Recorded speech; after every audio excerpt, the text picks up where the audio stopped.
Enfim, vamos falar das empresas, vamos falar também das empresas públicas. Os sócios das americanas estiveram envolvidos também na questão da privatização da Eletrobras. E ninguém melhor para falar do que ele, que teve inclusive na mira do Wikileaks pela sua visão ideológica. Tudo bem, Requião? Seja bem-vindo ao DCM. Queria conversar com você sobre isso e, claro, sobre o Banco Central Independente. Seja bem-vindo. É um prazer, Pedro, bater um papo com vocês dois aí. Estou precisando disso, colocar para fora o que eu vejo no Brasil e na política nacional, fundamentalmente na política econômica também. Mas o nosso governo, em vez de privilegiar as mídias alternativas que garantiram a consistência da candidatura do Lula até a eleição, tem privilegiado a Globo. E a Globo, você já viu, ela não suportava o Bolsonaro. Ela não gostava do jeito que ele usava o talher e da louça que ele punha na mesa do jantar. Mas ela apoiava e apoia a liberalização econômica selvagem e o Guedes até hoje. Então, nós estamos precisando de meios de comunicação para esclarecer o que está acontecendo no Brasil. Eu estou aqui à disposição de vocês, velho político, 82 anos de idade, acho que 80 na política brasileira. E com toda a experiência que eu tenho e a franqueza que nós precisamos conversarmos sobre a política brasileira. A primeira pergunta obrigatória seria como é que você está tão bem com 82 anos, mas daí a pauta fica meio contigo, você entendeu? Então eu vou fazer uma pergunta mais séria. Porque você se sente sacaneado, para usar, como você gosta de usar o português absolutamente simples e direto, você se sente sacaneado com o episódio do Itaipu, enfim, eu sei que você não pleiteou cargo nenhum, mas, obviamente, você seria um nome importante para participar do Conselho da Itaipu. Você se sente, de alguma forma, preterido nesse episódio? Por favor. Eu entrei no PT porque o PT não tinha candidato à presidência, ao governo do Estado do Paraná para apoiar o Lula. Eu entrei ideologicamente. Eu entrei porque eu estava escandalizado com a Ponte para o Futuro do Temer e do Marco Maciel. Lembra do Marco Maciel? Trabalhou no governo do Lula, no primeiro, junto com o Palocci. E queria derrotar o Bolsonaro e tenho uma admiração especial pelo Lula, pelo seu exemplo de vida, o seu crescimento, o seu enriquecimento cultural nesse processo todo. E não reivindiquei cargo algum. Eu faço política num ponto de vista ideológico. Eu tento fazer o que é mais importante para o Brasil, pelo menos o que eu acho que seja mais importante num dado momento. O Lula me ligou um tempo atrás, dizendo: Requião, em 10 dias eu vou te telefonar, que eu quero conversar com você e com a Gleisi sobre a política nacional. Daí eu soube que no grupo de transição tinham lançado o meu nome para a diretoria-geral de Itaipu. Itaipu, depois de São Paulo, é quem tem a maior capacidade de investimento do Brasil. E é uma empresa do Brasil e do Paraguai. Eu não reivindiquei, não pedi e nem consultei sobre isso. Eu estava esperando a conversa com o Lula para discutir a política do Paraná e dar algumas ideias para a política brasileira. Afinal, eu tenho alguma experiência, né? Eu fui presidente do Parlamento Europeu Latino-Americano, do Parlasul e do Parlatino, seção do Brasil. Eu tinha uma sede em Bruxelas, eu me envolvi na política, nas discussões do liberalismo econômico no mundo. Mas nunca mais fui consultado. E um dia, quando eu fui na posse do Lula, eu não fui convidado. Eu tive que, na última hora, garimpar um convite para estar lá e ver. Eu queria ver aquilo, ver a manifestação, a população. Acabei conseguindo ir. E, de repente, os ministros do Lula, que estavam presentes, todos me cumprimentam. Requião, você vai para Itaipu, parabéns e tal e coisa. Mas comigo ninguém falou. Alguns dias depois da posse, eu sou visitado pela minha amiga Gleisi, que é presidente do PT, e me diz o seguinte: Requião, você poderá ser um conselheiro de Itaipu. Ora, minha gente, você sabe o que é o conselho de Itaipu? São 12 caras que não fazem nada, 6 do Paraguai e 6 do Brasil. Se reúnem de 6 em 6 meses. Ganham cada um deles R$30 mil por mês.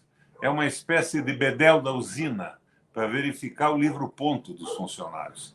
Eu achei aquilo um insulto. Eu vi que eles não queriam conversar comigo e queriam me tirar da discussão política. É a jogada interna dos grupos que comandam o PT. Fiquei puto da vida com isso. E percebi que eu fui muito útil na campanha. Entrei para perder, mas para dar sustentação ao partido no Paraná. Mas fui completamente desconsiderado posteriormente. É claro que isso não me deixa satisfeito de forma alguma. Eu entendi que o PT é um partido igual a todos os outros, mas com uma base política maravilhosa. Eu pergunto a vocês dois agora que estão me entrevistando, o que sobra do PT sem o Lula?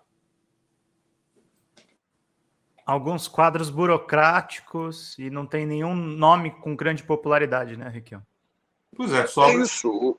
Agora, o que foi a tal aliança ampla? Só o povo não entra na aliança ampla? Você sabe que eu recebi um recado do Nilo Gato, que é um líder eletricitário aí do Brasil, do estado do Norte. Ele me disse que na comissão de transição eles tinham colocado no texto deles a estatização da Eletrobras. Na hora que redigiram o texto, tiraram a estatização. Então, o que é isso? Nós estamos nessa luta agora. Eu estou entusiasmado com as últimas declarações do Lula. Está denunciando o Banco Central. Agora, e o Lula está se opondo a uma parte da sua coligação e a uma parte do PT.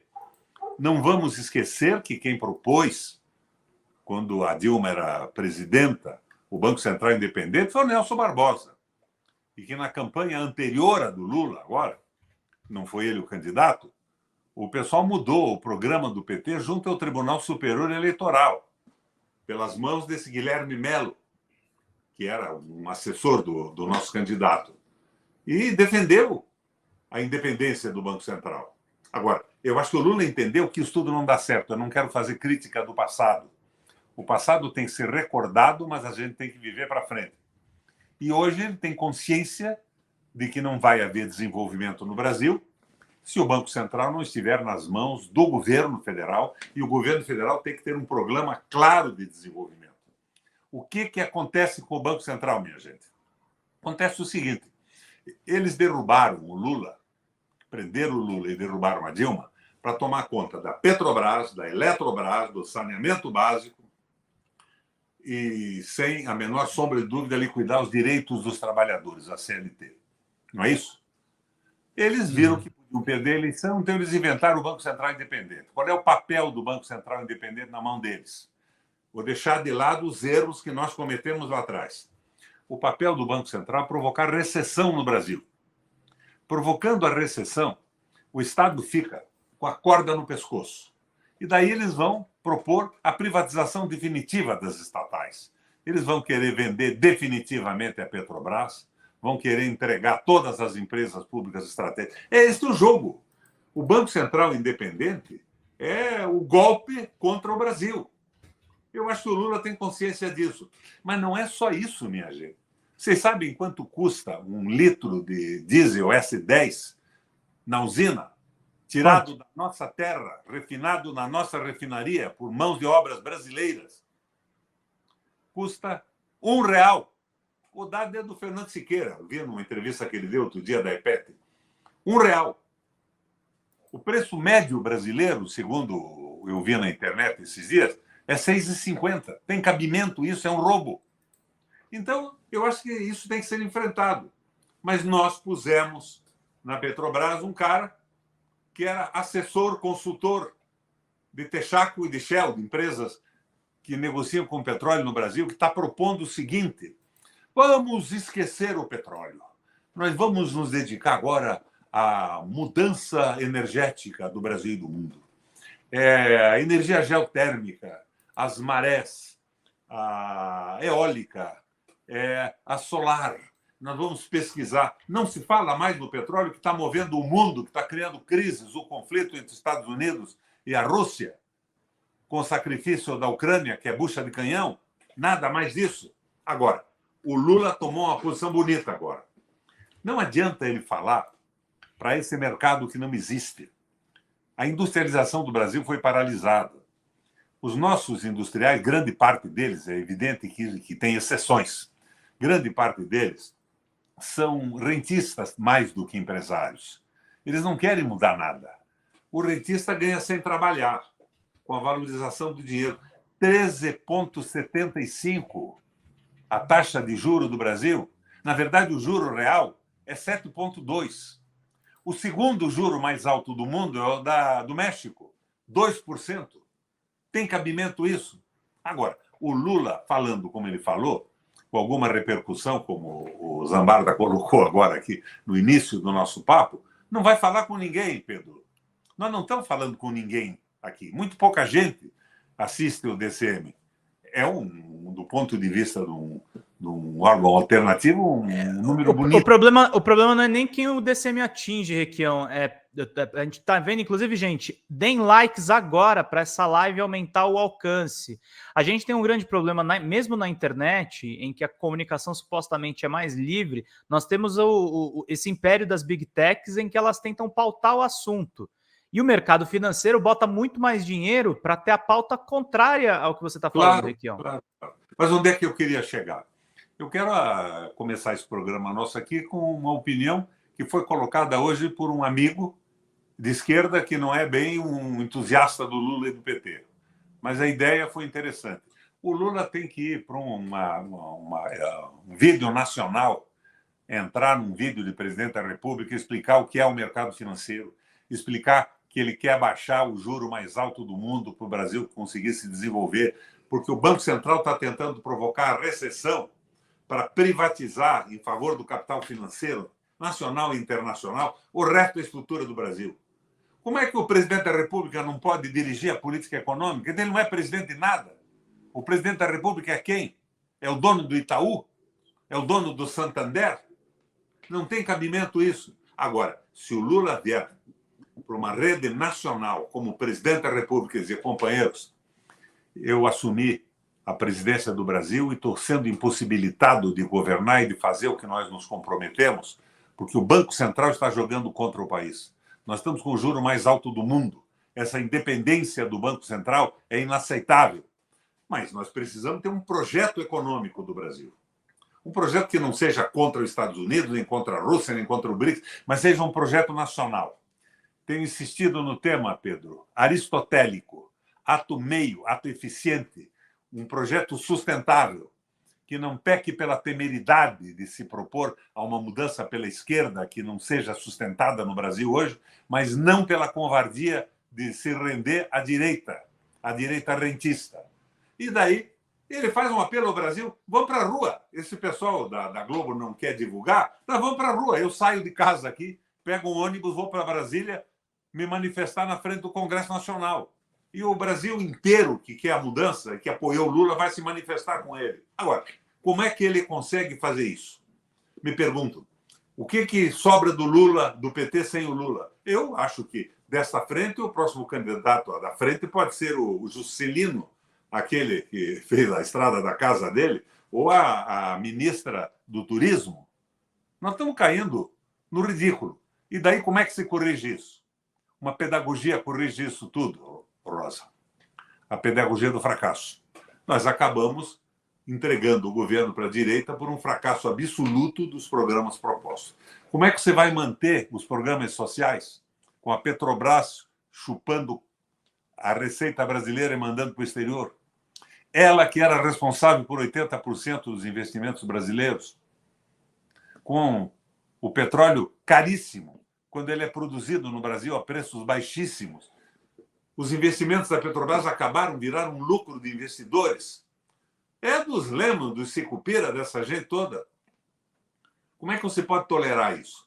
Então, eu acho que o governo está precisando mais de lulismo. O discurso do Lula está perfeito. A prática é incorreta. E está faltando comunicação. Aqui, qual a solução para o Banco Central? Independente de ser independente ou não, o Banco Central ele tenta responder à inflação aumentando a taxa de juros. Só que, claramente, no Brasil, onde você tem uma grande parcela de gente passando fome, sem emprego, você não tem inflação de demanda. Logo, aumentar os juros tem efeito praticamente zero sobre a inflação. Paralelamente, é necessário que você mantenha uma taxa de juros atraente, já que o real não é uma moeda forte, e a gente precisa de investimentos estrangeiros. Como encontrar esse equilíbrio? Por favor. Vamos começar a discutir o Banco Central lá no New Deal, do Franklin Delano Roosevelt nos Estados Unidos. O Roosevelt não suportava um banco central privado. E ele, nos Estados Unidos, hoje é privado. O presidente nomeia o presidente do Banco Central, mas ele é mantido pelo Citibank e por uma estrutura. Ele dizia que isso era um crime. Então, o Banco Central, nos Estados Unidos, ele é responsável pelo equilíbrio da moeda e pela política de emprego. Quando eu estava no Senado, o Lindbergh propôs, eu apoiei, uma medida que mudava o escopo do Banco Central. Ele seria obrigado a zelar pelo equilíbrio da moeda, mas pela política de empregos no Brasil. Nós fomos derrotados. Eles estão se preocupando só com o dinheiro, eles estão ganhando fortunas, eles estão ganhando absurdo sem fazer nada. O Brasil está em crise, mas eles estão ficando cada vez mais ricos, porque eles são os detentores da dívida pública brasileira. Os banqueiros, os fundos de investimento nacionais e internacionais. O Banco Central tem que estar vinculado a uma política de crescimento do Brasil, um projeto nacional equilibrado, um projeto que nos coloque respeitavelmente no concerto das nações. Nada de projeto de inimizade com grupos econômicos. A China tem lá suas ambições, ela quer do Brasil a mesma coisa que os Estados Unidos quer. Ela quer terra para plantar cana para acabar com a poluição atmosférica do seu território, que é simplesmente brutal. Não está preocupada em gerar um emprego aqui, ela está preocupada em se sustentar politicamente na China. Nós temos que ter um governo que não seja submisso, sabujo. E o Lula tem acenado com essa hipótese. Mas como é que eu posso engolir um cara na Petrobras que manda esquecer o petróleo porque ele vai se dedicar à pesquisa de meios alternativos, quando um litro de S10 custa R$1 na saída da usina e o preço médio no Brasil é R$ 6,50? Como é que nós podemos aceitar isso? É tão grave quanto a Petrobras. Mas toda a caminhada começa com o primeiro passo. O Lula assinou agora o pedido de apoio à liquidação desse Banco Central independente, independente do Brasil, independente da solidariedade, do amor e das pessoas, mas dependente direto do interesse dos especuladores financeiros. Vamos com o Lula.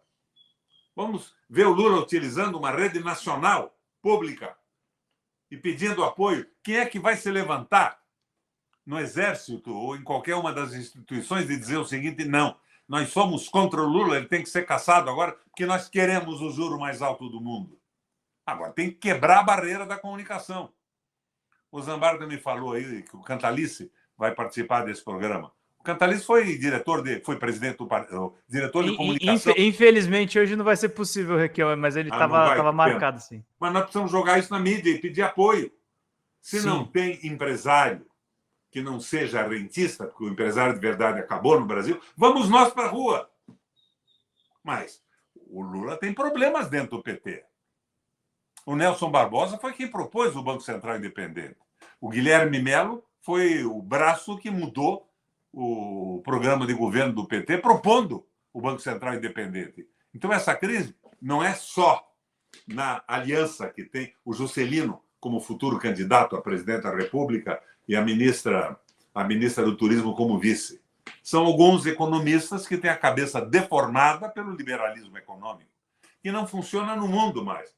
E onde é que fica o orçamento funcional que é praticado pelos Estados Unidos? A possibilidade de emitir moeda para investir no crescimento tecnológico, na geração de emprego, na industrialização, que é o que o Biden está fazendo nos Estados Unidos, é o que faz a China. Nós estamos com aquela conversa mole do Fundo Monetário Internacional. Não é possível. Não foi para isso que nós entramos nessa campanha de peito aberto. Você entrou, inclusive, Requião, sabendo que você ia perder, você entrou pura e simplesmente para que o Lula tivesse um palanque importante no Paraná. Exatamente. Ô, Requião, você nos contava nos bastidores. No começo, e eu vi que aqui, como eu fui quem mais gritou contra o impeachment da Dilma, contra a prisão do Lula, eu fui uma vítima da Lava Jato e da Globo, que não me suportava. A Globo tinha razão para não me suportar. Quando eu assumi, o governo que me antecedeu tinha gastado mais de 2 bilhões em comunicação. E eles vieram com uma história: ou você renova no orçamento esta verba ou vai apanhar de manhã, de tarde, de noite? Eu tirei o dinheiro do orçamento. Não tinha nem como me convencer parlamentarmente depois.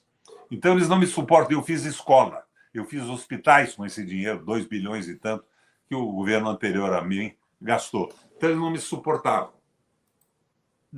Requião, então como a gente consegue explicar isso aqui? Apesar dos posicionamentos muito bons do Lula, o governo Lula deu mais de 100 entrevistas para a Globo após as eleições. O presidente falou primeiro à Globo News, Jean já levou a equipe da TV ao Alvorada, de 37 ministros, 30 já foram entrevistados pela Globo. Não, é uma besteira. É claro que ele precisava usar a Globo, porque, de fato, neste momento, a Globo tem bem mais audiência do que nós três aqui no DCM batendo esse papo. Ele tinha que, de alguma forma, usar. Mas esquecer a mídia alternativa é uma besteira. Eu lembro que, quando era governador do Paraná, eu conversei com o Lula e disse: Lula, eu cortei todas as verbas da estrutura privada do Paraná. Eu faço funcionar a Paraná Educativa, a nossa televisão. Toda terça-feira eu faço uma audiência com todos os secretários para o pessoal saber o que está acontecendo no governo e o governo conhecer as políticas de cada secretaria. Ele achou bacana o troço. Mas eu conversei depois com o pessoal dele e me disseram: não, a nossa televisão é a Globo. E a nossa televisão calçou a Lava Jato e a prisão do Lula e o impeachment da Dilma. Será que não aprenderam porra nenhuma até agora? Exatamente. Teve uma coletiva hoje, para não ser injusto, com a mídia digital, reuniram youtubers, reuniram os canais aqui de esquerda, mas assim, de fato está faltando aí uma articulação e entender um pouco como funciona a dinâmica da rede. Pode falar, Renzo. Ô, Requião, nós comentávamos nos bastidores que essa tua postura fortemente nacionalista, inclusive, te criou problemas internacionais. Eu gostaria que você contasse um pouco essa história do vazamento do Wikileaks, no qual governos estrangeiros desrecomendavam o voto em você, o teu crescimento político, justamente por ser um nacionalista. Podia contar essa história para a gente? Menino de 82 anos. O meu trisavô foi o chefe militar do Frei Caneca na Confederação do Equador. O meu bisavô fundou o primeiro partido operário do Brasil, o Partido Socialista. Meu pai e meu avô eram militantes sociais. Eu tenho dito isso, inclusive, no DCM. De nada vale um cara querer ter sucesso individual na vida, ficar rico, poderoso. O mais que ele vai conseguir é ser enterrado na avenida principal do cemitério. Você tem que deixar alguma coisa para a evolução do processo civilizatório da tua cidade, do teu estado e do mundo. Eu faço política por isso. Eu, por exemplo, estou aposentado hoje pelo INSS. Eu ganho R$ 3.372. Eu fui governador 3 vezes. Eu fui deputado estadual, eu fui prefeito de Curitiba, eu fui presidente do Parlamento Europeu Latino-Americano. Eu nunca me incomodei com isso. Eu me incomodei em dar uma utilidade à minha existência. Isso é fundamental. É isso que me leva a continuar fazendo política. Agora, não é calar minha boca com um cargo de bedel de Itaipu. Como é que foi esse episódio do Wikileaks? Chegou até você o quê? Que deveria haver... O Departamento de Estado americano tinha recomendado à embaixada e às empresas americanas no Brasil que tentassem cortar de toda forma o meu acesso político pelas minhas posições. Posteriormente, eu fui convidado a fazer uma palestra nos Estados Unidos pelo Sindicato dos Banqueiros. Eles são masoquistas, eles gostam de ouvir desaforo. Me pagaram o avião, me deram lá um cachê e eu fui para lá. Depois eu fiz uma outra palestra para um outro grupo sindical americano. E fui convidado pelo presidente latino-americano, se não me engano, do Citibank, para comer um churrasco na casa dele. Eu fui. Ele chegou e disse: Requião, eu escutei a tua palestra, o que você disse da política latino-americana, do crescimento dos Estados Unidos, do Brasil. Eu achei excelente. Eu não entendo por que nos deram essa ordem para tentar te ferrar de qualquer maneira no Brasil. Ele era presidente do Citibank da América Latina. Então, é por aí o negócio. O jogo é o jogo da globalização, do capitalismo financeiro, e é um jogo falido no mundo.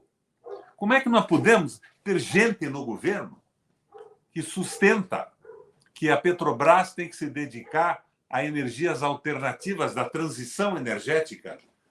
O Jean Paul Prats, que eu não conheço bem, falei com ele uma vez ou outra no Senado, quando foi senador junto comigo lá no fim do mandato da Fátima. Ele não quer se incomodar com o petróleo, ele quer fazer agora uma bateria especial que ele não sabe bem qual é ainda. Não tem cabimento isso. O Brasil está sendo abandonado. E essa iniciativa do Lula de peitar o Banco Central pode ser o primeiro passo de uma bela caminhada. Mas esta frente não é uma frente programática. Nós precisávamos de uma frente ampla, não tenho dúvida alguma disso. Mas tinha que ser uma frente programática. Sem exageros, sem radicalismos, mas sem a covardia da aliança com o capital. Mas não foi isso. Essa eleição do Congresso Nacional agora não foi uma eleição, foi uma aquisição da presidência do Senado e da Câmara, que eram os candidatos do nosso ex-presidente da República. Não eram? Não era o Pacheco e não era o Lira? Candidatos do nosso presidente. Exatamente. Não é motivo de comemoração nenhum, né? Agora, o que se espera? Eu acho que se tivesse colocado uma proposta, nós teríamos ganhado a maioria do Senado. Foi como eu fiz quando eu fui governador aqui. Jamais negociei com ninguém, jamais dei emenda, não dei nada. Mas tinha uma proposta. O pessoal podia ir junto com a proposta e, quando ela começasse a funcionar, podiam ir para o interior, para as suas bases. Nós estamos fazendo isso, porque nós estamos apoiando o governo. Foi fantástico. Foi 3 vezes que eu fui governador do Estado. Mas não, é uma aquisição de apoios. O que vai acontecer? Vai dar agora um estalo do Padre Vieira na cabeça do Lira e na cabeça do Pacheco? Vamos rezar para a Virgem Maria? Por que não fizeram uma proposta que desse? Por que não os dois? Se me dá quem é o presidente da Câmara e do Senado, me interessa é o projeto para o Brasil, não é a pessoa. Se ele tivesse aderido a um projeto... Você viu o discurso de posse do Pacheco? Simpático, cara. Um discurso identitário, não falou em economia. Ele vai ser o cara agora da defesa das minorias, da identidade. Quem sou eu, Zambarda? Um machista? Eu sou presidente de honra do LGTB do Paraná, em função do que eu fiz no meu governo. Sem esse divertir que o Roger Gerard Schwarzenegger fala no seu livro Estado do Espetáculo, do italiano divertere, desviar do que importa. Nós estamos desviando do que importa, essa conversa mole. O cara não disse nada no discurso da presidência do Senado. E omitiu o que ele não fez na pandemia, lembra na CPI? Só ele não disse, eu vou defender o que eu sempre defendi, o mercado financeiro. Uhum. E Exatamente. me parece, Requião, se me permite, foram aquisições de curto prazo, porque me parece que o projeto da Câmara dos Deputados e do Senado é discutir pauta a pauta, ou seja, não existe um apoio incondicional. Então é uma aquisição de curtíssimo prazo, é isso mesmo? E é uma aquisição não programática de curtíssimo prazo, vai ser renovada a cada discussão. Compramos agora os senhores parlamentares para eleger os 2 ex-candidatos do Bolsonaro e vamos ter que comprar a cada vez que tivermos um debate, porque não há convencimento ideológico. Agora, a Câmara e o Senado são compostos de canalhas. Eu estou na linha do tio do Zambarda, aquele italiano, Totonho Gramsci. Não existe o canalha absoluto. Canalha absoluto é uma figura de literatura. Agora, se o jogo é a aquisição de parlamentares, até o pessoal da nossa base, que pensa como nós, vai dizer: queremos uma vantagem agora, senão nós vamos perder a condição de reeleição, enquanto os outros estão ganhando emendas, cargos e tudo mais. É uma merda isso. Agora, eu aqui vou continuar rezando para a Virgem Maria dar o estalo na cabeça dos dois, porque eu acho que só uma intervenção divina, porque a intervenção política é equivocada, como foi feita. Requião, deixa eu não agir como o Rodrigo Pacheco e não ficar no diversionismo e te fazer uma pergunta sobre algo que interessa e que envolve um amigo seu. Sebastião Pinheiro manda aqui no chat. Haddad precisa ser mais enérgico com o BC, afinal ele é o ministro da Economia e o presidente do Banco Central deve se reportar a ele. E se não se enquadrar, então ele perde o cargo por incapacidade funcional. O Haddad deu uma declaração e tem um pacote de ajuste que supostamente agrada ao mercado. Como é que você vê isso, Requião? Eu vejo o seguinte. Eu sempre tive algumas divergências do ponto de vista econômico com o Haddad, mas ele é um cara sério e correto. Eu poderia imaginar que o Haddad hoje está fazendo um jogo muito claro. Porque uma possibilidade que o Lula tem pode fazer amanhã. Não precisa nem conversar comigo. Conversa com o Berkovitz em São Paulo, explica como é que muda o Banco Central. O Banco Central não conseguiu confirmar suas metas por 2 anos seguidos. Pode pôr na rua todo mundo. Daí tem que apresentar um novo Banco Central para o Senado aprovar. Tudo bem, né? Mas o Haddad deve estar esperando que com essa ameaça, pode ser uma tática de governo também, de botar na rua o Banco Central, que eles acabem amolecendo. E sem a crise de uma demissão imediata, ele poderia corrigir o Banco Central nessa loucura de provocar uma recessão no Brasil para estabelecer a privatização de tudo e o fim do Estado Nacional e da defesa dos interesses dos trabalhadores do nosso povo.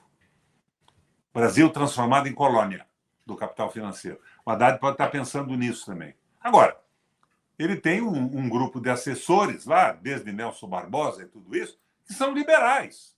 Eu não estou dizendo que são bandidos, mas são liberais. Isso é uma merda para o Brasil. Roberto Campos me parece que muito pior do que ser liberal, ele é um bolsonarista, quer dizer, ele mantém contatos com os ex-ministros de um governo claramente golpista, foi votar 2 vezes usando a camisa da seleção, que a gente sabe que virou uniforme de fascista. Então não se trata apenas de um liberal, trata-se de um entusiasta também das ideias golpistas do Bolsonaro. Você concorda com isso? Claro, claro. Mas as ideias golpistas do Bolsonaro estão vigindo até hoje. O golpismo foi entregar a Petrobras para o capital financeiro, privatizar a Eletrobras, colocar o Banco Central independente, cortar as garantias dos trabalhadores. É claro que a CLT precisava de modernização, mas eles não fizeram modernização alguma. A relação de trabalho mudou no Brasil.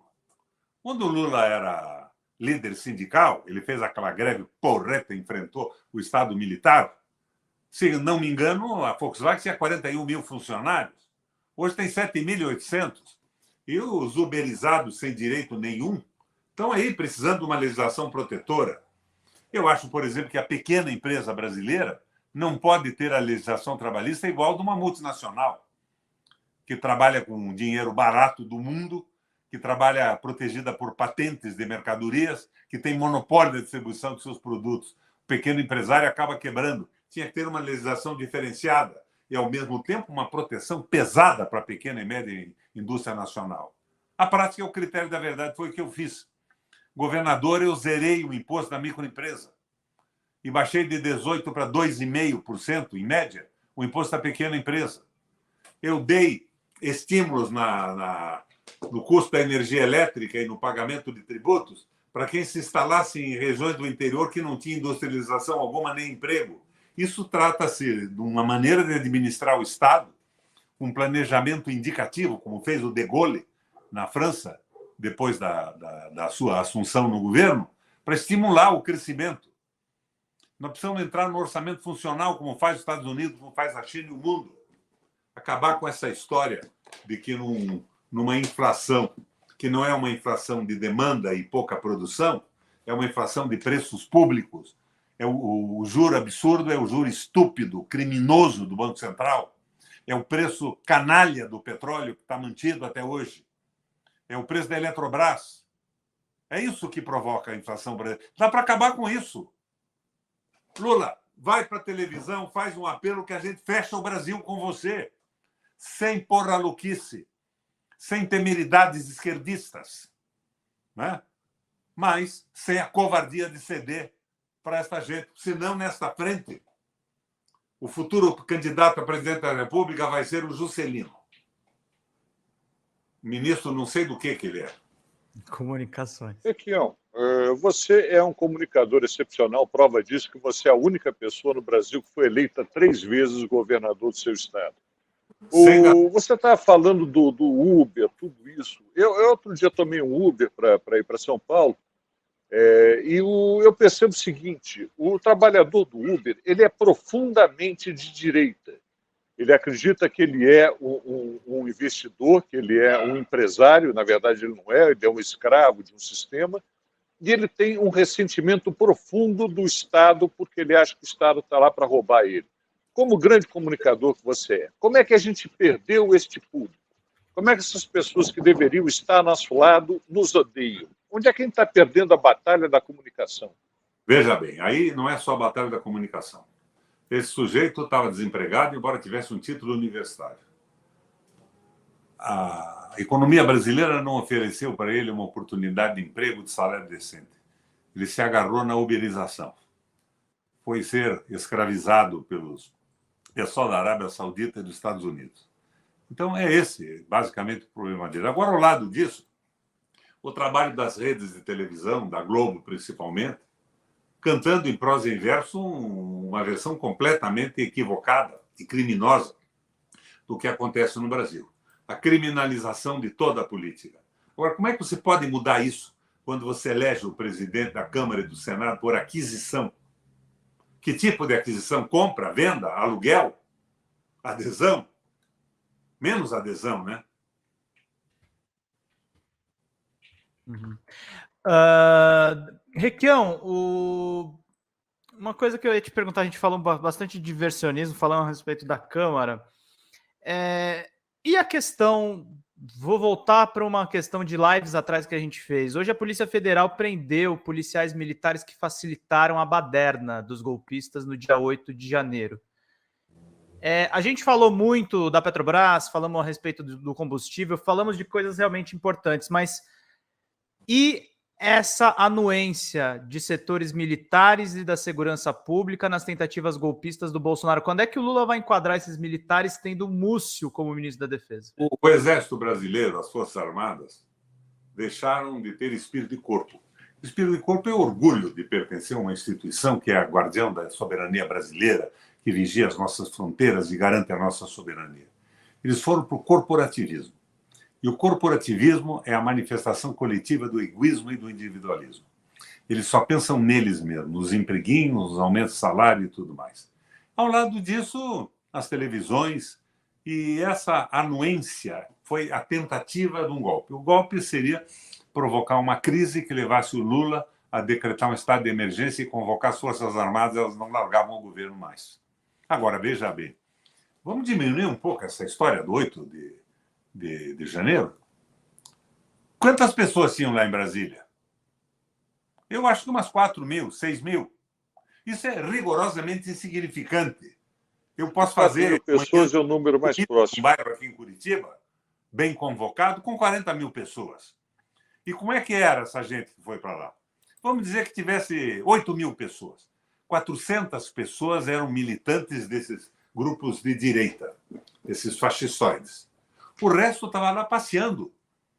Eu vi aqui que um filho de um deputado nosso aqui do Paraná, que mora em Mato Grosso hoje, pagou 200 por pessoa, mandou 20 ônibus lotados, com casa e comida, para fazer uma manifestação em Brasília. Esse pessoal foi passear em Brasília. Agora, 400 pessoas, não mais do que isso, invadiram o Senado, o Supremo e o Palácio Alvorada. E as portas abertas pelo pessoal da segurança do Palácio, os militares e tudo mais. É uma estupidez. Agora, vamos transformar tudo isso na punição? Eu acho que tem que ser punido, sim. Está indo bem aí a Polícia Federal, o meu amigo Dino e tudo mais. Mas que tal uma proposta que mobilize essa gente pelo Brasil? Qual desses quebradores de Congresso é capaz de dizer: estou aqui jogando uma pedra no Congresso porque eu sou a favor do juro mais alto do mundo, do desemprego, da desindustrialização? Tem que colocar o programa, a proposta. Senão nós não vamos a lugar algum. Entendi. Você veja aqui no Paraná. Venderam a Copel. Uhum. O Tribunal de Contas da União disse que a venda era irregular, nula. Daí o Bolsonaro faz um decreto tentando legalizar a venda. O governo do Lula tem 30 dias já. Não anulou o decreto do Lula. E tudo indica que o ministro das Minas e Energia é a favor disso. O pedágio aqui é um roubo, o maior escândalo de roubo da história do Brasil. Daí, o governador vai para lá e o ministro da área diz o seguinte: não, é um projeto muito bom, muito bem intencionado, nós somos a favor do projeto. Tem cabimento isso? Tem cabimento isso? Quem é que está no governo? É o Lula do discurso porreta? Vocês assistiram aquela entrevista do Lula com aquela moça da Globo? Qual é o nome dela? Natuza Neri. Natuza Neri. Natuza Neri. Aliás, uma belíssima entrevistadora. Está na Globo. Tire ela de lá, faça uma proposta boa aí para o DCM que ela sai. Uma brilhante entrevistadora. E a entrevista do Lula foi magnífica. Mas o discurso é uma, a prática do governo é outra. Qual é a prática do governo? É o Marcos Lisboa com a ponte para o futuro? É o Nelson Barbosa com a independência do Banco Central? É o Guilherme Melo propondo uma mudança no programa de governo do PT, a presidência da República, a favor da independência? Como diria uma senhora pouco conhecida no Brasil, a Claretta Petassi, que era amante do Mussolini. O Dutti saía da reunião para encontrar com ela numa sala ao lado e ela dizia: Dutti, não me venhas de borzeguins ao leito. Tirem essa botina reacionária. Tem algumas perguntas aqui para o Requião nos superchats aqui. Deixa eu pegar as manifestações dos nossos queridos leitores. Como é que está o financiamento da minha merenda hoje? Tá complicado, Requião. Acho que eu vou ter que mandar parcelado o seu lanche aí da mortadela, mas mandem contribuições, gente, que a gente precisa de ajuda. Ao contrário dos bolsonaristas, não tenho grana para pagar o lanche, não. Abaixo, o Minions mandou aqui: Boeings não saem do chão chão a baterias, navios cargueiros não viajam movidos a bateria, até o plástico do microfone do Zambarda depende de petróleo, diz ele aqui, o Abaixo Minions. Leci Rosa mandou palmas pro Requião.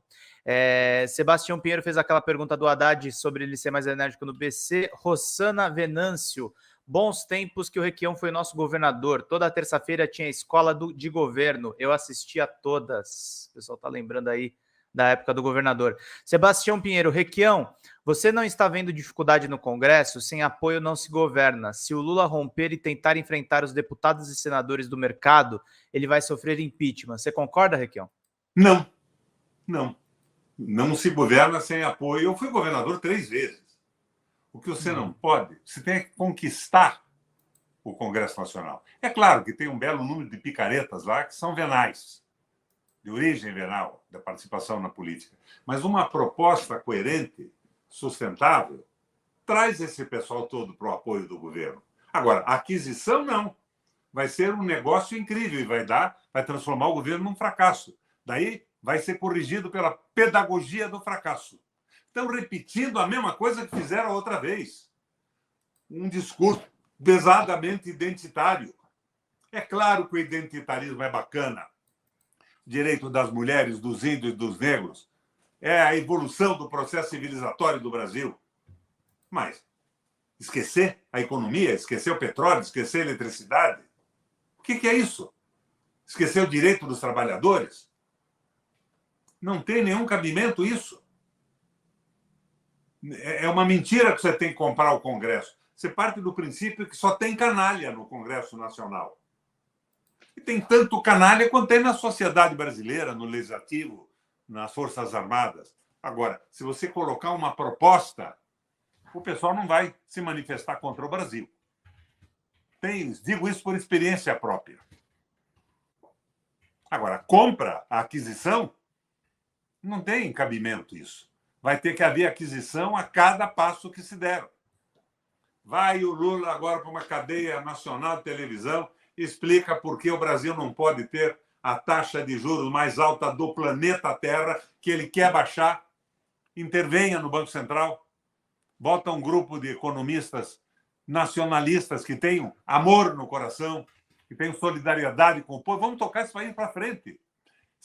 quero dizer mais uma vez, sem radicalismo. Requião, você é marxista? Não, eu sou marxólogo. Passei a vida estudando os modelos econômicos. Me enfronhei tanto no marxismo como me enfronhei no New Deal do Franklin Delano Roosevelt, na recuperação dos Estados Unidos. Nós temos que aprender com os exemplos. Mas, fundamentalmente, o governo tem que ser... O povo Lula tem dito isso todo dia. Mas a porra do governo faz outra coisa e diz outra coisa. Você é um entusiasta do New Deal, o Requião.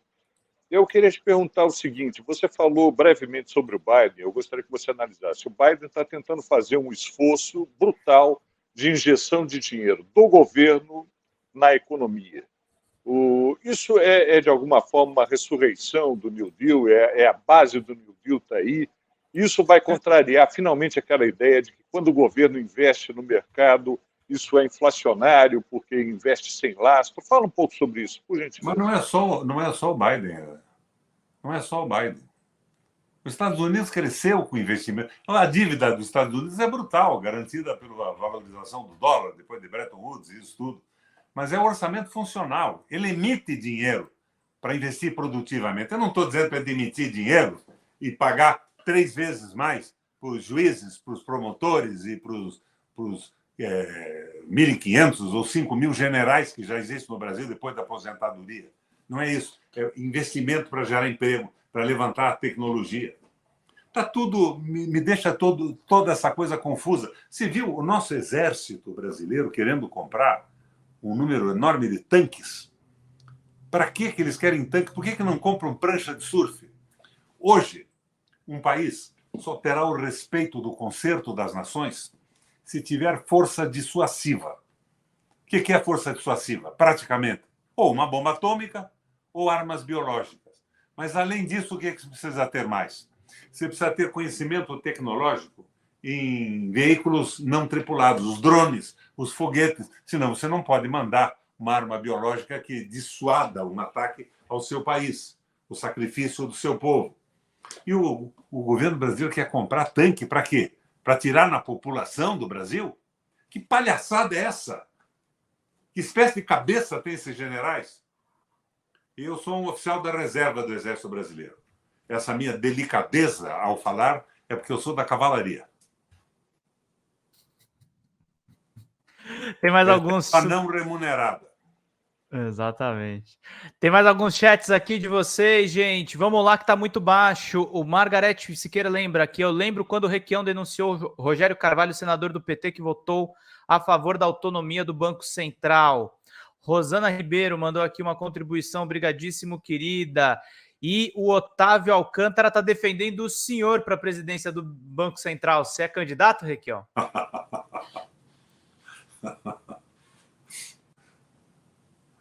Não. Vale a gargalhada. Eu estou excluído de toda essa conversa com o atual governo. Eu estou torcendo para o Lula acertar. Mas eu já vi que essa frente ampla não tem espaço para quem tem a posição ideológica do Roberto Requião. Quem sabe não foi no Banco Central. Uma pena. Pois é. Você teve a interface com a comunidade europeia.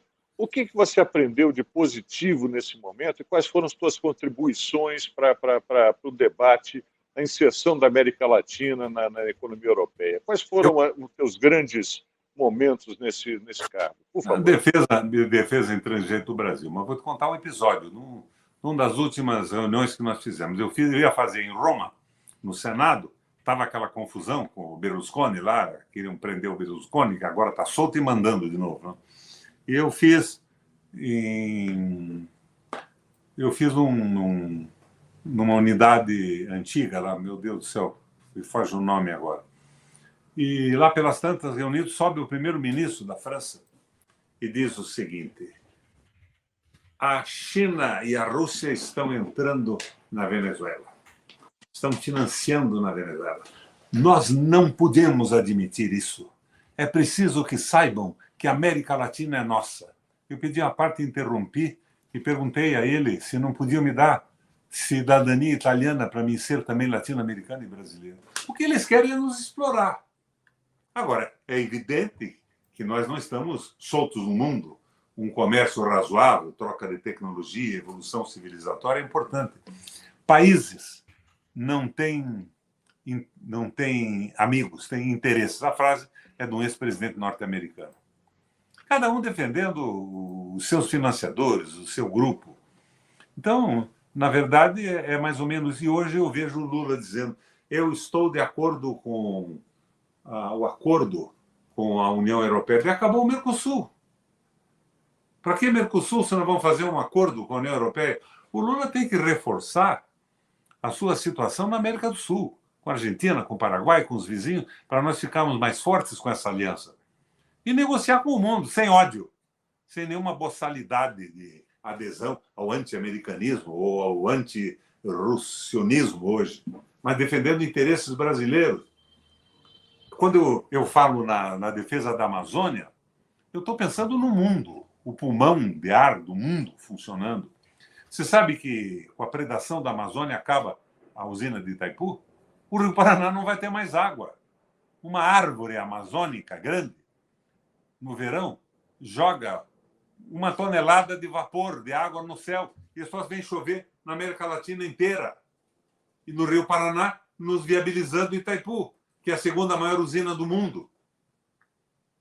Nós temos que pensar no mundo, no planeta, solidariedade, amor, na linha do Papa Francisco. Ora, depois de leituras marxistas e tudo mais, meu líder hoje é o Francisco, viu? Não sou muito religioso, mas o Francisco é um cara porreta. Embora eu tenha estudado teologia na Universidade Católica, quando eu fiz jornalismo também. Requião, aqui nas nossas lives você sempre fala bastante, muito carinhosamente, do atual governador do Paraná, né? O Rato.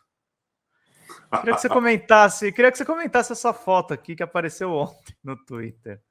O Edinho recebi agora no gabinete, no 6º andar da prefeitura, a visita do apresentador e empresário Carlos Massa, o Ratinho, que por décadas lidera o programa de entretenimento no SBT.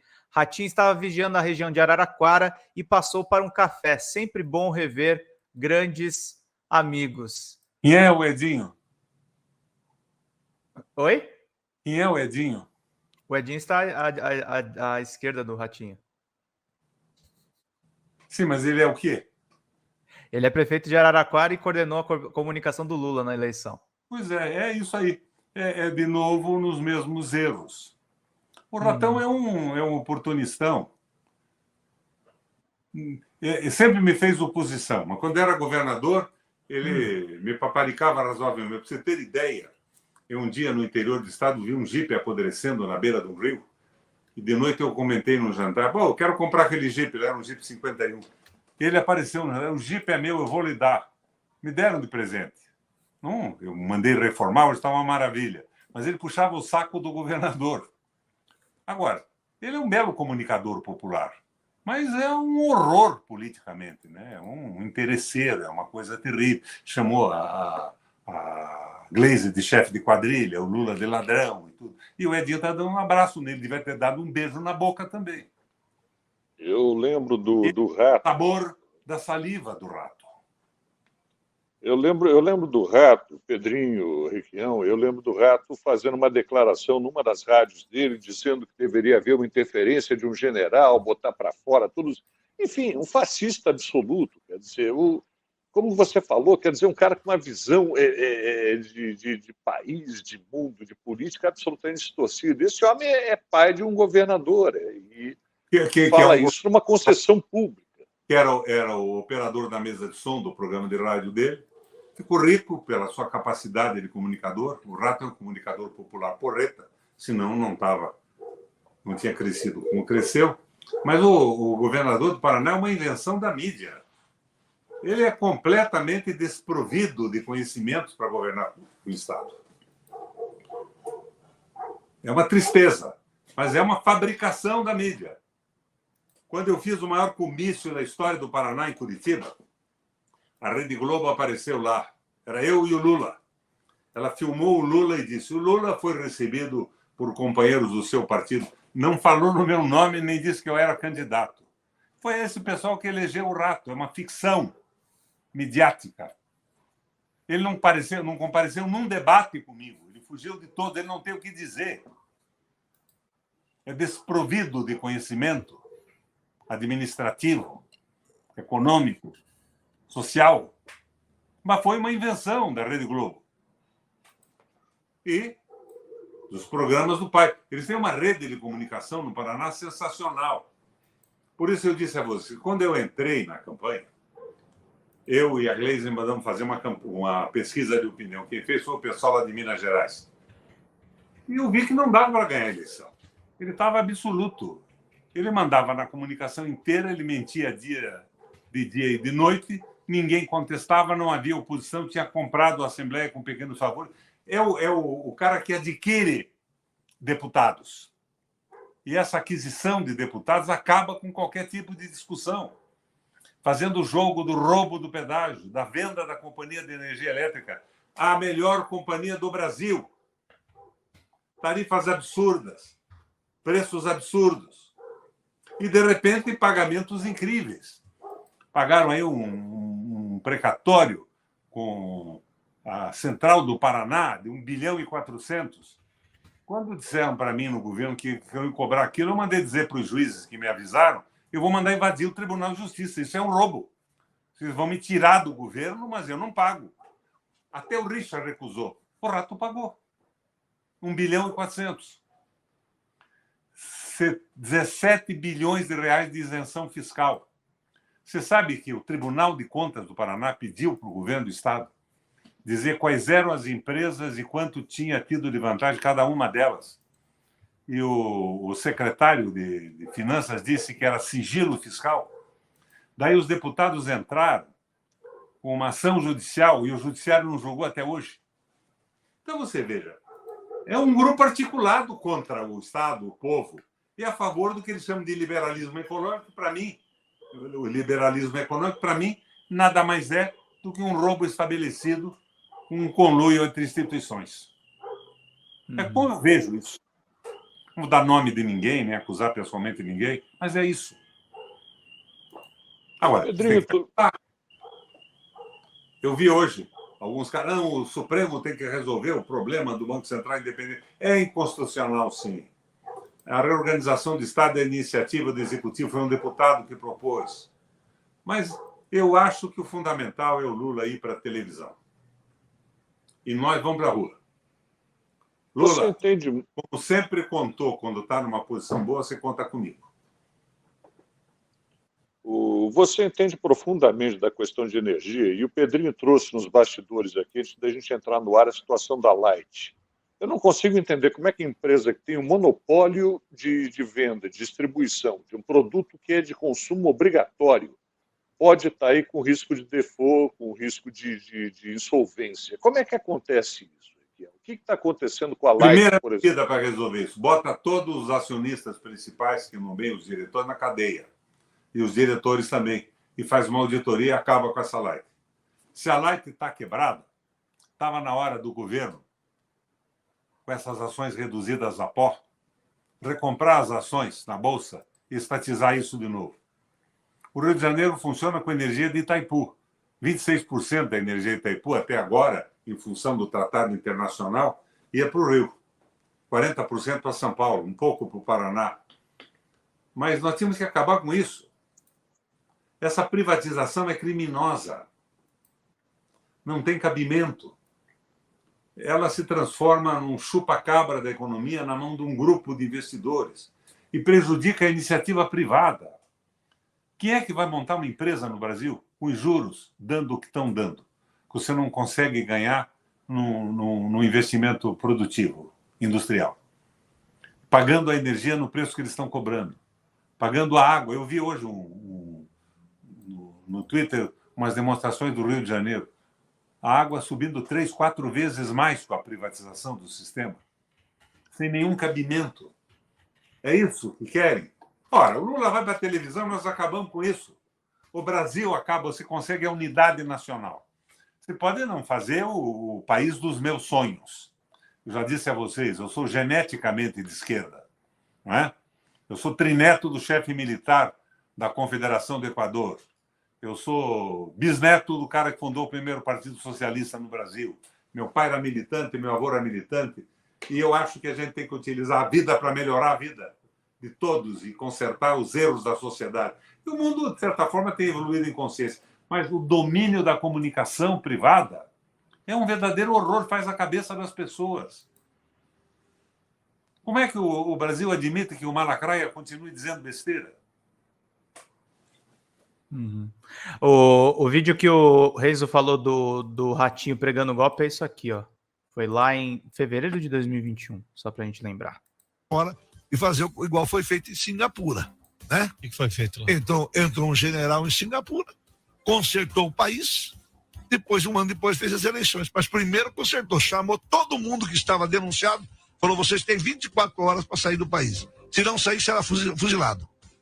Limpou Singapura. Hoje Singapura é uma baita de um país pequenininho, mas é uma cidade-país, mas é uma baita de uma estrutura. Ou vamos pensar em Singapura, né, Requião? Pô, olha aí. Mais uma vez, eu acho que o Edinho devia ter dado um beijo na boca do Rato. Seria mais significativo, simbolicamente, do que os elogios que ele fez.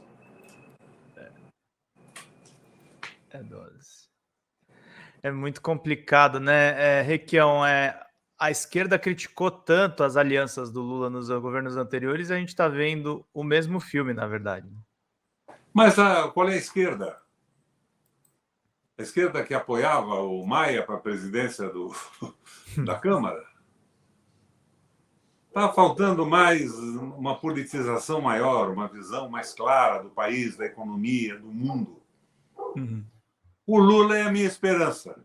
Se ele der seguimento a esse grito que ele soltou, não querem que ele fale nos juros, porque se ele falar nos juros, sobe o juro. Não pode falar de pobre também, né? Não pode falar, é pobre, imagine, só pobre querendo alguma coisa na vida. Então, o Lula, se acordar, se não for entorpecido por essa aliança maldita que ele criou, veja, a aliança maldita desse ponto de vista, eu sou a favor da aliança ampla, mas a aliança tinha que estar em cima de um programa, não em cima de aquisições. Vamos adquirir fulano e ciclano. Não, eu apoio o Lula, mas vou mandar no Ministério de Indústria e Comércio, porque daí eu posso apoiar a venda da Copel no Paraná. Não é possível, né? O cara que tomou o mandato da Dilma lá em Minas Gerais. Eu não conheço o cara. Mas eu fico horrorizado com isso tudo. No entanto, nós temos que utilizar o espaço que temos para tentar politizar o Brasil e dizer o que nós pensamos. Exatamente. Por isso que o Requião está aqui, dá uma live conosco. Vai lá. Eu tenho que fazer uma confissão, e que eu já fiz aqui nos bastidores. Quando eu fui entrevistar o Requião pela primeira vez, me disseram, tomar cuidado, o Requião é grosso, o Requião é isso, é isso. O Requião é um sedutor, é um doce, e hoje eu posso falar sem nenhum puxa-saquismo, é um dos meus entrevistados favoritos. Quando ele está no programa, eu adoro. Você é uma maravilha, cara, adoro você. Eu não sou sinceramente, sem nenhum puxa-saquismo. Eu faço política, não faço negócio. O que quer dizer política? Política vem de uma palavra grega, polis. Você acrescenta um sufixo, ico. Política é administração da cidade e, por extensão, do Estado da nação, uma coisa limpa. Agora, eles inventam o jogo democrático das aquisições de participação. Você está sendo modesto. Tem também o charme, tem o humor, tem uma série de outras variáveis importantíssimas que fazem de você um dos meus entrevistados favoritos. Tem outros fatores. Você está sendo modesto. Por isso que eu não vou ter mais entrevista, né? O pessoal do governo vai me cortar, os blogs não vão se interessar por mim mais, e a direita nunca, porque eu bato de chinelo nisso. Temos que fazer um movimento pelo Brasil. O Lula pode ser a nossa alavanca. Sem dúvida nenhuma. E Requião, hoje. o que você acha? Eu queria mudar um pouco de assunto, mas ainda não é um diversionismo, não. Saiu algumas matérias a respeito dessa tentativa de golpe tabajara do Bolsonaro, e o hacker que denunciou as mensagens que incriminaram o Deltan e o Moro aparece no áudio dizendo que, de fato, ele foi trabalhar com a Carla Zambelli e com o Bolsonaro para tentar gravar o Alexandre de Moraes. A esquerda precisa parar de ter heróis, Requião? O que você acha a respeito disso? Eu acho que esse cara esse hacker é um rato, né? É um oportunista que dominou algumas técnicas de comunicação, dos computadores e tudo mais. Mas, de qualquer forma, a esquerda brasileira está satisfeita com o Alexandre de Moraes. Eu votei no Alexandre para o Supremo Tribunal, ele me visitou no gabinete e votei nele. Mas vamos admitir que o pessoal que bate palma hoje para essas atitudes do judiciário, que nos satisfazem, porque são uma contraposição aos absurdos do Bolsonaro, isso não pode continuar assim. Porque amanhã pode ser contra o Brasil. O STJ não é o administrador do país. Eu acho que os excessos têm que ser contidos. Embora necessários agora. Eu não tenho feito crítica nesse sentido. Mas isso não é a finalidade do Supremo Tribunal Federal. É necessário agora, porque virou. Mas, segundo a Veja, Requião, o próprio Alexandre de Moraes está incomodado com esse excesso de concentração de poder. Ele reclamou, por exemplo, publicamente dele ter que se manifestar a respeito do coronel Cid, o office boy do Bolsonaro. Me parece que ele também não buscou esse papel, ele foi empurrado para isso. Como é que você vê isso? Mas buscando ou não buscando, não é esse o papel do Supremo. Mas necessário nesse momento, né? E aquele tio-avô do Zambarda que nos dizia, o direito é a cristalização da força. Exatamente. Tem esse áudio aqui do hacker dando uma entrevista para Brazilian Report. Eu queria mostrar para vocês aqui ele afirmando que realmente ele trabalharia para Carla Zambelli. Deixa eu mostrar aqui esse áudio. Vão mandando superchat, gente. Daqui a pouco eu vou ter uma DR aí com vocês aí do chat, porque tá difícil. Já vou ler as perguntas também. Vamos lá. Eu não sou burro, né? Eu sei. Sei como funciona. Mas a ideia é subir e eu pegar um e-mail dele.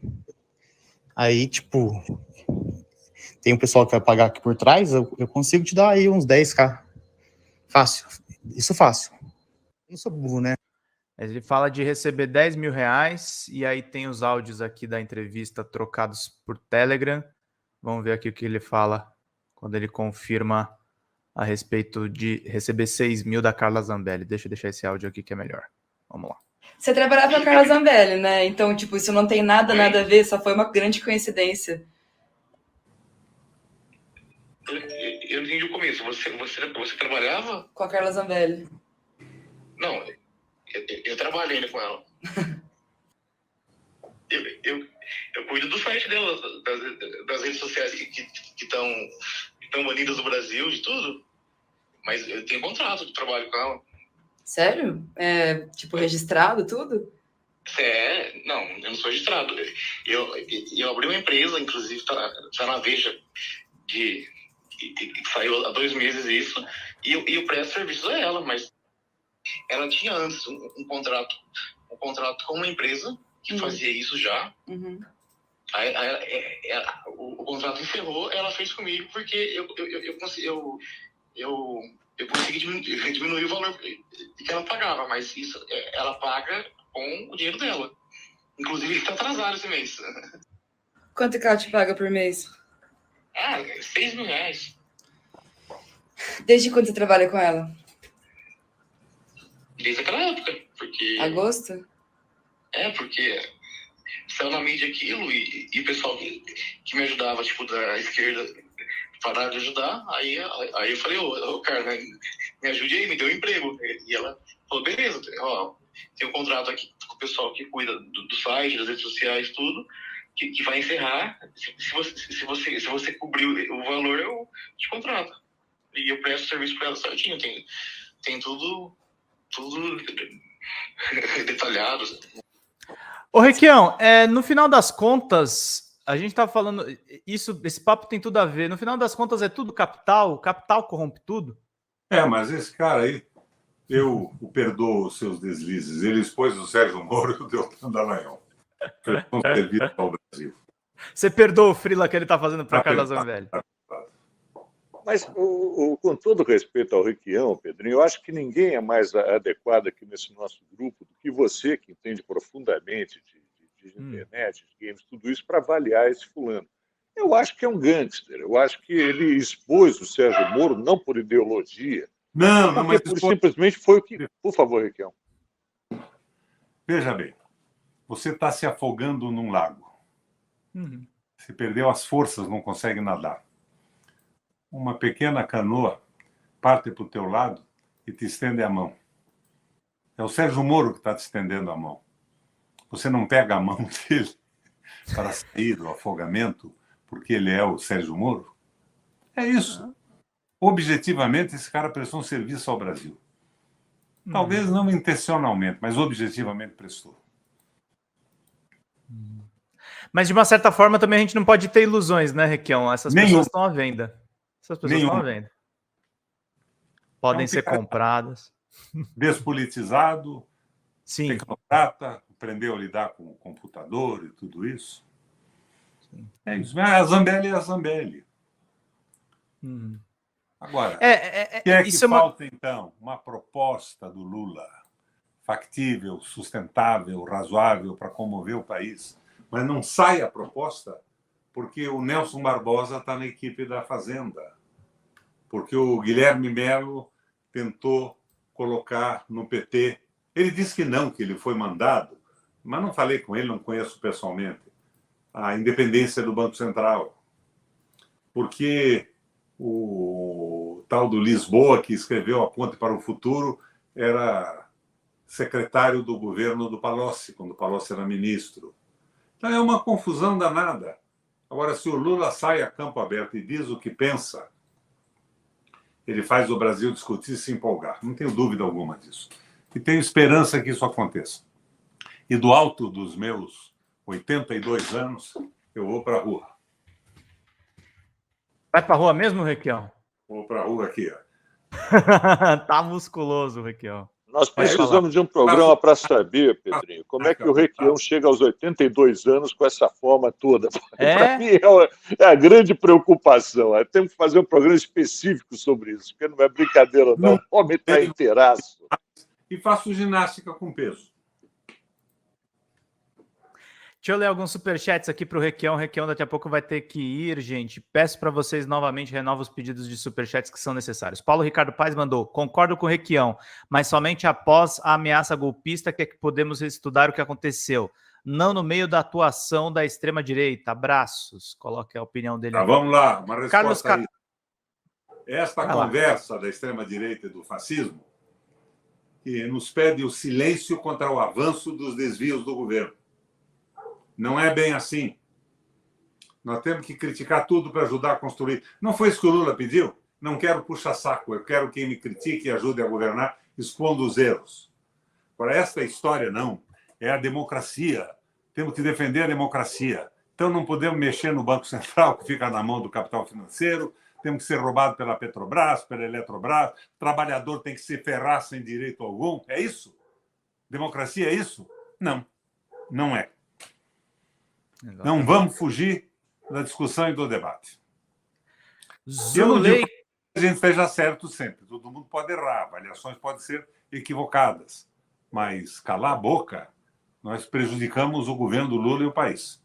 E daí vamos corrigir tudo isso com a pedagogia do fracasso, o insucesso econômico, a miséria do povo, a desindustrialização, domínio absoluto do capital financeiro, o fim do Estado Nacional, substituído pelo capital financeiro, pelos grupos de investidores, pelos BlackRock, pelos Lehman da vida. 70% da cerveja do Brasil é do Lehman. Eu, às vezes, quando vou pedir uma cerveja, eu lembro e eu suspendo. Me dá uma mineral com gás. Parece que a Ambev também está com problemas sérios, hein? Você deve ter ouvido falar sobre isso ou não? Eu ouvi falar, mas não tenho conhecimento em profundidade disso. E o capital financeiro é que sabe governar. Ele explodiu a loja americana, explodiu a Ambev e está explodindo o Brasil com a independência do Banco Central. Independência do quê, rapaz?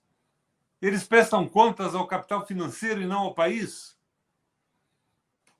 Não tem cabimento isso. Daí diz, mas no governo do Lula também subiu o imposto. Equívoco com o Meirelles e tudo isso levou à crise. A Dilma teve um juro, se não me engano, de 14%. Eu acho que não era o mais alto do mundo, né? Porque o juro real não é o juro total. O juro total é a inflação mais o juro. Pode ter sido até menos, mas era uma bobagem. Não vamos repetir a bobagem. Vamos chamar os nossos erros de experiência e não repeti-los. A Zuleika te faz uma provocação, Requião. Será que o Requião nunca ouviu falar em aquecimento global? Não precisa rifar a Petrobras, mas tem que mudar o foco da energia. O que você responde? Manda ele a puta que pariu. Tem cabimento uma pergunta dessa? Mudar o foco da energia significa entregar o petróleo que nós temos para o capital financeiro? Que besteira essa pergunta! É claro que o aquecimento global preocupa qualquer pessoa que tenha mais de um neurônio na cabeça. A mim, eu bati todos os recordes de reflorestamento quando fui governador de estado, fui homenageado na Alemanha, prêmios internacionais e tudo mais. Mas com isso justificar petróleo a 6,5 em média, quando custa R$1 na usina, isso justificar o sangramento no Brasil sem nenhum investimento? Que besteira esse cara perguntou. Isso não foi uma provocação, foi uma idiotice. E é isso que me irrita profundamente. Esse cara se acha progressista. Requião, me perdoe, mas eu vou só para tomar uma porrada de você, já que eu te elogiei tanto. Mas não é obrigatório pensar em fontes de energia alternativa? Não temos que, pelo menos, começar a olhar para isso? Na Petrobras, nós temos 3 vezes mais reserva que os Estados Unidos. Nós vamos entregar isso tudo? Nós estamos vendo a possibilidade concreta de uma guerra mundial em torno do petróleo, domínio do petróleo. É claro que era bom energias alternativas, mas você precisa entregar o petróleo que pode trazer o desenvolvimento do Brasil em nome de uma pesquisa. O que você acha de nós começarmos a fazer pesquisas e transferir a humanidade para a Lua? Porque a Terra pode estar em crise. Não tem sentido algum isso. É claro que as duas coisas têm que caminhar juntas. A preocupação com o equilíbrio da natureza é uma preocupação de solidariedade com a humanidade. Mas isso não significa justificativa para roubarem o povo brasileiro como estão roubando com o preço dos combustíveis e dos lubrificantes.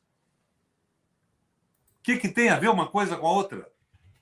Para que a Petrobras, eles dizem, não, se baixar o preço vai ter carência de petróleo, que nós estamos produzindo só 70% do nosso consumo e temos que importar 30%. E daí as 400 empresas de importação que o Bolsonaro ajudou a criar não vão importar. A Petrobras pode importar diretamente e fazer um mix do custo, sem pagar esse absurdo de preço de importação. É uma falácia. Aliás, diversos economistas da nova geração, que eu e Pedrinho entrevistamos aqui, trazem exatamente essa proposta do mix. 70% com custo nacional e 30% com custo. Essa é a proposta que me parece mais... É do custo de importação. É do custo... Por que a Petrobras não importa os 30%? Ela é importadora. Por que tem que ter 400 picaretas Shell na frente de tudo isso, importando e ganhando fortunas? Se a Petrobras pode importar diretamente. Por que não ter essa liberdade de iniciativa à custa do sacrifício do crescimento do Brasil? Carlos Carvalho, Pedro, pergunte ao Requião o que ele acha de rever a privatização da Eletrobras. Devia ter sido feita ontem, não amanhã. Requião, tem uma pergunta aqui delicada, se você quiser responder, você responde. O pessoal já perguntou outras vezes no chat. Muitos criticaram o senhor quanto à brincadeira com o cabelo de um vereador. O que o senhor pode falar sobre isso? Olha, eu às vezes sou tentado a assumir a posição do Ciro Gomes e dizer uns palavrões. Muitos criticaram a brincadeira do cabelo de um vereador. Que pergunta mais idiota, meu Deus do céu. Não tem nada. Mas ele te elogiou também, falou que você é muito foda, só para você ficar mais tranquilo. O vereador é um cara porreta, mas que cometeu alguns equívocos, entrou numa igreja com cartazes e tudo, não precisava fazer isso. Botou o fundamentalismo católico contra o Lula, se elegeu deputado, podia ter tirado o voto. Mas é um meninão que está crescendo, cara porreta. Ele foi falar comigo, nem sabia que era vereador, nem nada, aquele cabelão daquele tamanho. Dei R$10 para ele. Disse, vai no barbeiro e volta para conversar comigo com esse cabelo cortado. Uma bobagem com qualquer outra. Requião, como fica a reposição salarial dos técnicos administrativos da educação? Legislativo e Judiciário já conseguiram. Como é que fica a reposição? Tem que haver reposição de tudo. No Paraná, 7 anos de congelamento. Mas votaram no rato. Eu fui candidato, eu corrigiria isso tudo no primeiro dia de mandato. Tem que haver reposição. Mas a reposição dos oficiais do Exército houve. As filhas dos militares continuam ganhando um bom dinheiro. Tem muito oficial ganhando mais de R$100 mil por mês. É o corporativismo, que é a manifestação coletiva do egoísmo, do individualismo. Isso tem que ser corrigido. Agora, eu não estou propondo que ganhem miséria e passem fome também. De jeito algum.